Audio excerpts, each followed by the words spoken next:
Howdy folks, and welcome to the Hillbilly Kitchen. Today we're making an old-fashioned country strawberry dumplings.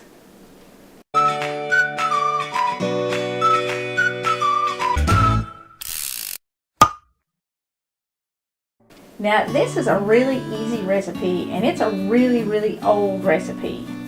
I decided to do this now because I thought it would kind of be the perfect recipe for Mother's Day, because it is so easy. If you're new to cooking, you can certainly make it. Or if you're the one having to cook your own Mother's Day dinner and dessert and stuff, or breakfast, because these will be good for breakfast. It's really easy, really good, and you can do it yourself and share it with your family and, you know, still make it a special day. But anyway, what we need for these is you need about a pint of strawberries. Now you can see here I have a few extra, and that's fine. If you got a few extra, throw them in there. My strawberries were huge, so I cut them in chunks. You don't have to do that if your strawberries are small enough that you can eat them. You don't have to cut them at all. And you can use fresh or frozen strawberries in this. The next thing you need is a cup of sugar. And you can use an alternative sweetener for that if you'd like to. One of the no-calorie sweeteners. Or you can cut that sugar back maybe all the way to in half. And you need a couple of tablespoons of cornstarch. That's going to thicken the base in the strawberry dumplings. And a cup of water. And that's what you need for the filling. For the dumplings, you need a cup of flour. Now, I'm using self-rising flour. If you only have all-purpose, you need about half a tablespoon of baking powder and a quarter teaspoon of salt, and that'll turn it into this. But this is a simple recipe, and I didn't want to complicate it, so I'm using the self-rising. You need 2 tablespoons of butter. This butter can be cold, room temperature, whatever you want, just about 2 tablespoons of butter, and about 6 tablespoons of milk. Now, because this is all in tablespoons and cups and stuff like that, it's very easy to divide this recipe in half. If you just want a little batch and, you know, you don't want to have a ton of leftovers. Now, the leftovers will keep in the refrigerator and they can be reheated, but it's best served fresh and hot. And I know what happens to leftover desserts around here anyway. So a lot of times, because this is so easy, I'll cut this recipe in half and just make it after dinner. So we don't have a ton extra for just me and Brett. And if you're living alone, you certainly might want to cut it in half. Now I'm going to cook these on about medium heat until they start to boil and thicken. And after I get this boiling, I'm going to turn it down and just barely simmer it. But go ahead and add your strawberries and dump your sugar on there. And I put my cornstarch in my water so that I can dissolve it before I add it into the pan, because I don't want lumps of cornstarch in my strawberries. And you can use 4 tablespoons of flour to thicken this with if you don't have cornstarch. But I think the flavor is a little bit better if you use the cornstarch. But 4 tablespoons of flour will work. Just give that cornstarch a little bit of a stir to dissolve it all in the water. And then dump it in your pan. Okay, now you're going to want to stir these to combine the sugar and everything in there. And you do want to make sure that you get all the stems and everything off your strawberries. And you want to make sure you wash them really good. Strawberries are pretty heavily sprayed with pesticides and things like that. So washing them really good under running water is a must anytime you use strawberries in a recipe. Okay, now while those are heating up, we're going to make our dumplings. If you have all-purpose flour, just dump a half tablespoon of baking powder in here and about a quarter teaspoon of salt, and give it a little whisk, just like I just did this. And I just did this to bust up any lumps in my flour before I add my butter. And you can sift it if you want to. My granny did almost always sift her flour, and it does make anything you're making lighter, but I'm a little lazy, so I don't. And you can use a pastry blade for this, a fork, a whisk, whatever. If the butter is soft, it is easier to mix it in. and it won't hurt anything. I've heard a lot of chefs and a lot of recipes, they say whenever you're making anything with butter like this, freeze the butter and grate it in and all kinds of stuff like this. But you don't have to do that, and room temperature will work just fine, and it's easier to mix. This has been out of the fridge for a while, but it's not quite at room temperature yet. I never ever saw my granny take frozen butter out of and grate it to go in anything she was making. So it doesn't have to be frozen. But you're just going to mix that in there until it's crumbled up. And you can even use your hands to make sure it's really crumbled up good. You don't want any huge chunks in there. You want it to look kind of sandy or gravelly when you get it mixed up. I do like a fork or a whisk or something to kind of get it in small lumps. But you can do it completely with your hands. Okay, that looks pretty good, and that's what you want. You don't want any big lumps. Like I said, it should look kind of sandy or gravelly. You'll have some small lumps in it, but there should not be anything big at all. Make sure you don't have anything stuck to the bottom of your bowl, any big lumps of butter, because that'll make a mess too. Alright, and I'm just going to dump my milk in here.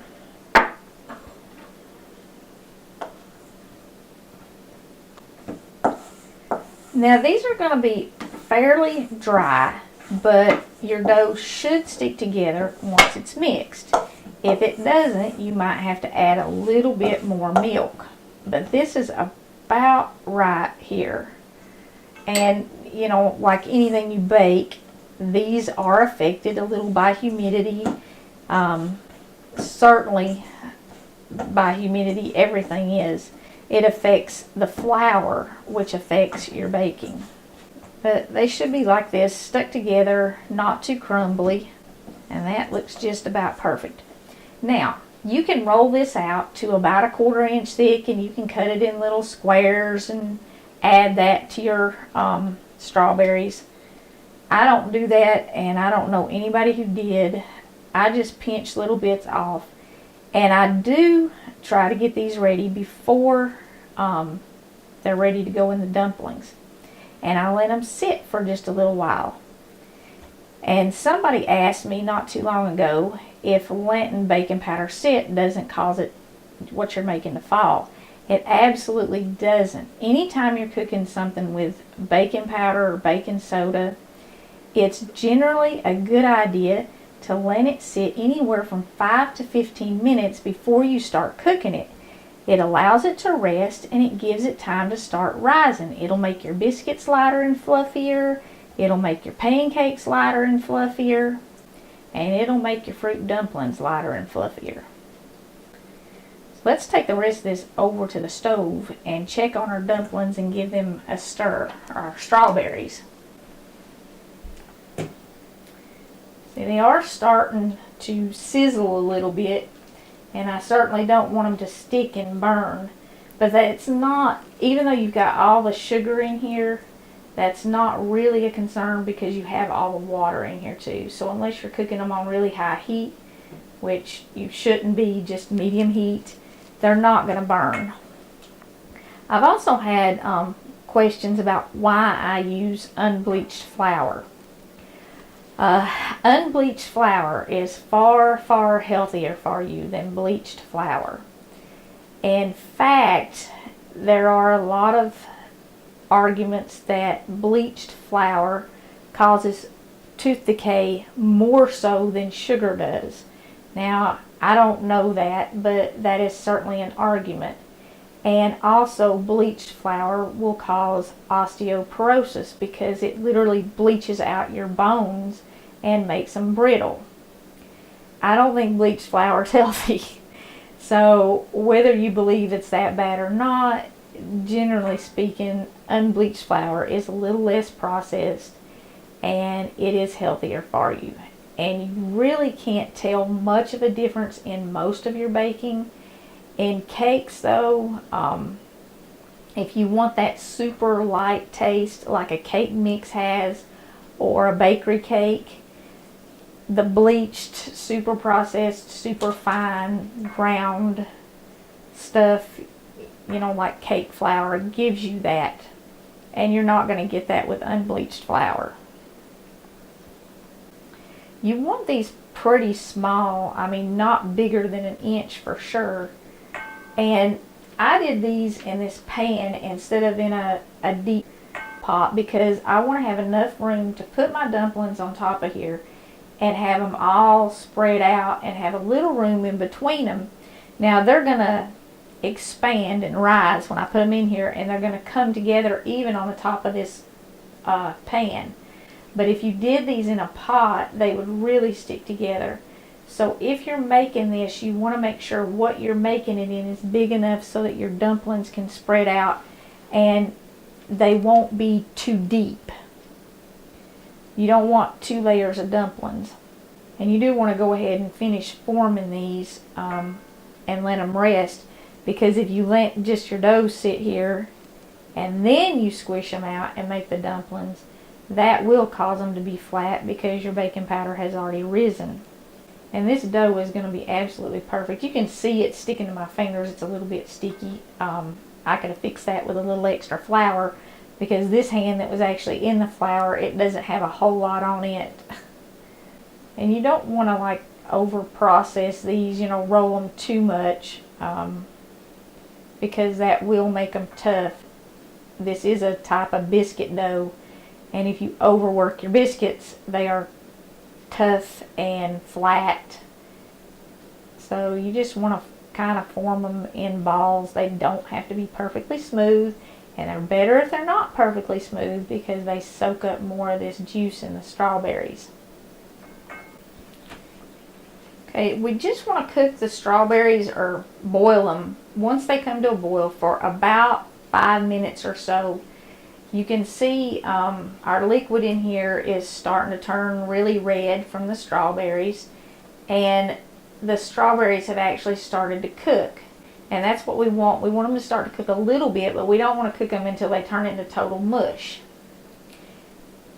And once you get to that point where it's starting to get a little bit thick, I mean it certainly isn't like jelly yet, but it's getting a little thick, that's where you want to go with it before you add your dumplings. So you want to make sure it's boiling, you want to make sure it's starting to thicken, and then you're going to add the dumplings.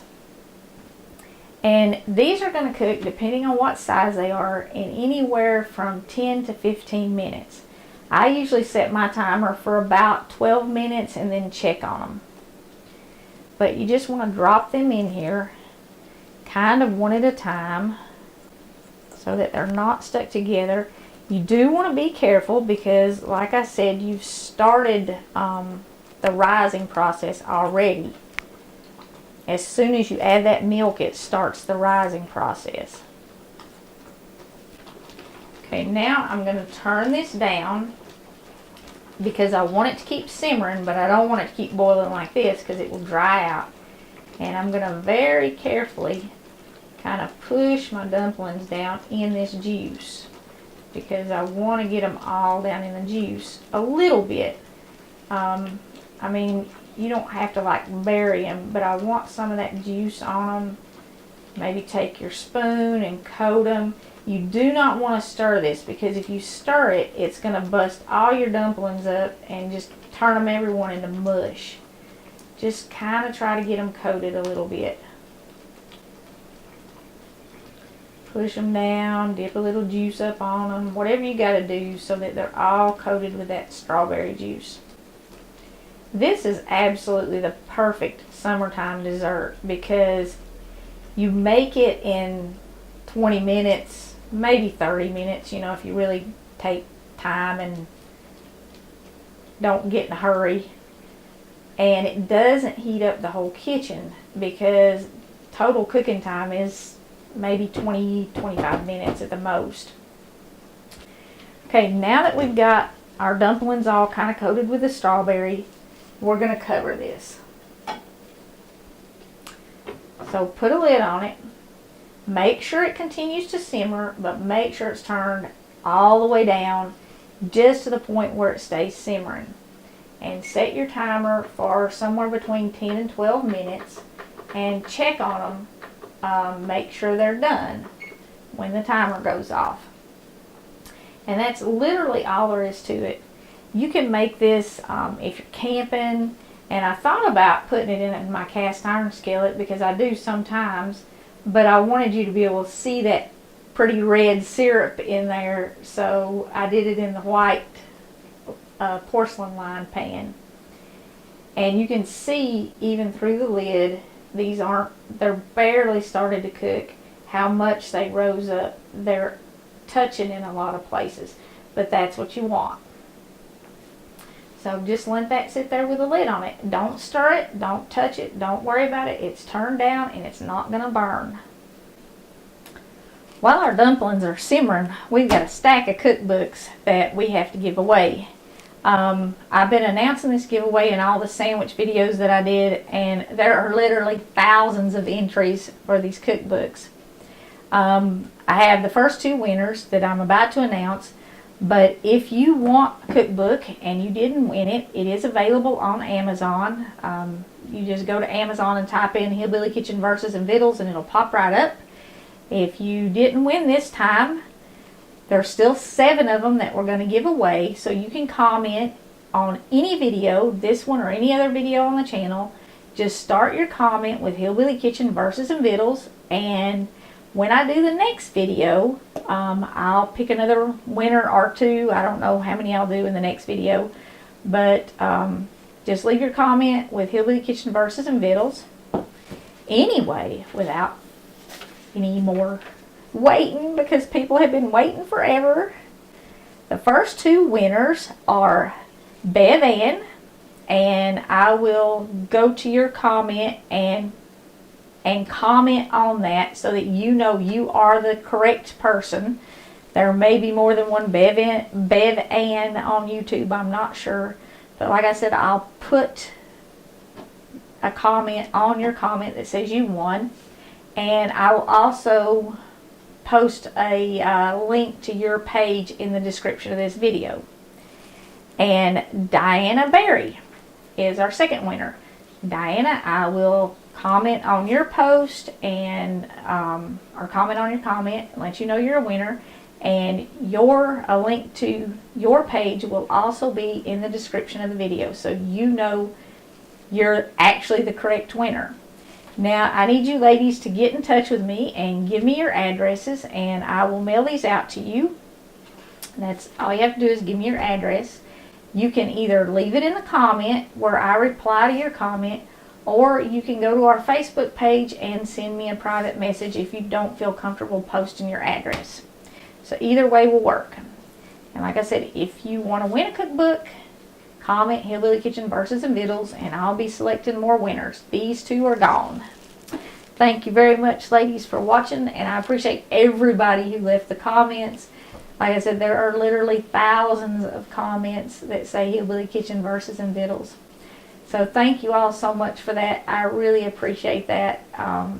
It has increased searches for the book, which is great, and it certainly I don't know, I just appreciate it. I enjoy it. I appreciate your support.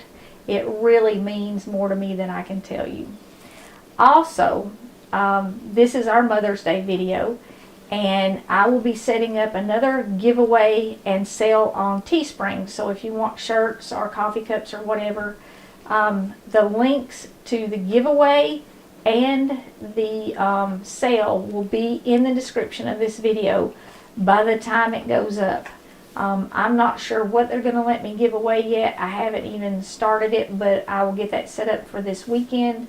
So as soon as this video goes up, check that link in the description, and whatever it is they're letting me give away, you can go register to win that.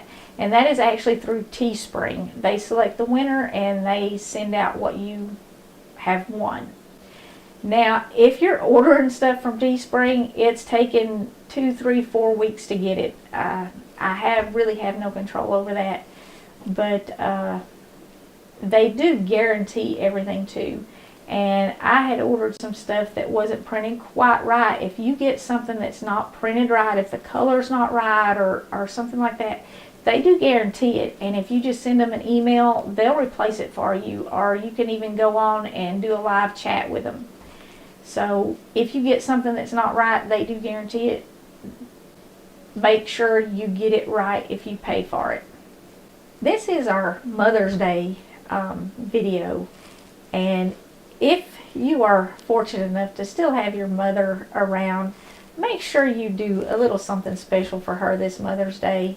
The first commandment with promise, the first commandment right after the 4 about God, is honor your father and your mother.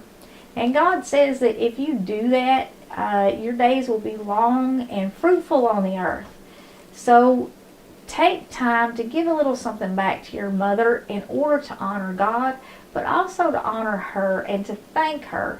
I mean, we all have a mother, and if the only thing your mother ever did for you your whole life was carry you around inside of her and then give birth to you, she has done more than you can ever repay. And if you happen to have one of those mothers who took care of you, who fed you, who kissed your boo-boos, who put the fear of the Lord in your first crush, who broke your heart, if you've got one of those mothers, then since you were born, every day of your life, her life has been about you. And that's a debt that not only you can't repay, but you won't even understand until you reach that point in your life when she's not a part of your life anymore. So while you still have a chance, if your mother's still here, take one day out of your life and make it about her. I mean, it's something that once you can't do it anymore, you're really going to wish you had. And I know this year everything is tight for most people, so you don't have to go out to a expensive dinner. Chances are you can't go out to an expensive dinner anyway. Make some strawberry dumplings or something else special and take it and give it to her. I don't care how old you are, your mom still likes gifts that you made, because that's kind of what a mom is. I mean, those things that you do that take a little time to say thank you or I appreciate you, they mean more to your mom than anything you could ever buy. You don't have to spend $150 at Teleflora. You can go out and pick her flowers and make her a nice bouquet yourself and arrange them and give them to her. And right now everything is in bloom. You know, April showers bring May flowers. So take a little time, pick her some flowers, give them to her, make her something special. I said these make a really good breakfast and a great dessert. They're simple enough that you can have them for breakfast, or you can fancy them up for a really nice dessert with a nice dinner. Put some ice cream on them, some fresh whipped cream. You can even drizzle a little chocolate syrup on them, because everybody knows chocolate and strawberries goes together. Okay, our dumplings have been cooking for about 12 minutes now. And you can see here they're just barely bubbling and simmering. Nothing's popping or jumping out of the pan. I'm going to separate all of my dumplings now really, really careful, because I want to make sure, like I said, that syrup gets up between all of them. And that also makes sure that they're all done, because you don't want them doughy in the middle. A lot of people have commented on, they say they don't like chicken and dumplings because it's like eating soggy bread. Well, it shouldn't really be like that if the dumplings are cooked all the way through. They shouldn't taste soggy. I mean, they're certainly going to be moist because they're down in this liquid, but that soggy flavor or texture is usually because they're not cooked good. So if you very carefully separate them, it lets that boiling juice get up in between them, and it will make sure they're all cooked. And a way you can tell if they're done or not, when you separate them, you'll get like white strings in between them. And that's usually a sign that the dough is not done. Now I'm not getting a lot of that, so mine are pretty done, but I still want that syrup kind of all over my dumplings, so I'm going to separate them every one. Now this is sticking here. That's not quite done. Okay, so they're really close, but not quite. I'm going to put my lid back on, and I'm going to let them sit here for just about a minute or two, because everything in here is hot, so all that heat's going to cook my dumplings, and now all that hot liquid and steam can get up in between them, so it'll only take another minute or two. Okay, that looks pretty good there. It's thick, but not anywhere near solid, and that's what you're looking for. You can see how thick this liquid is in here, and as it cools it will get even thicker. Okay, these look pretty good.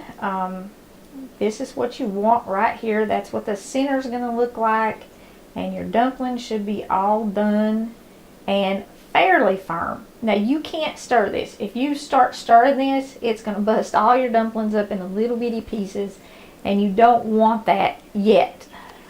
Now this is definitely best served hot. You want to make sure you kind of get equal amount of dumplings and strawberries in each serving. And it's good for breakfast just like this, or with some fresh cream. Whip it and put it on top of it. And I will post a link to our whipped cream video in this description.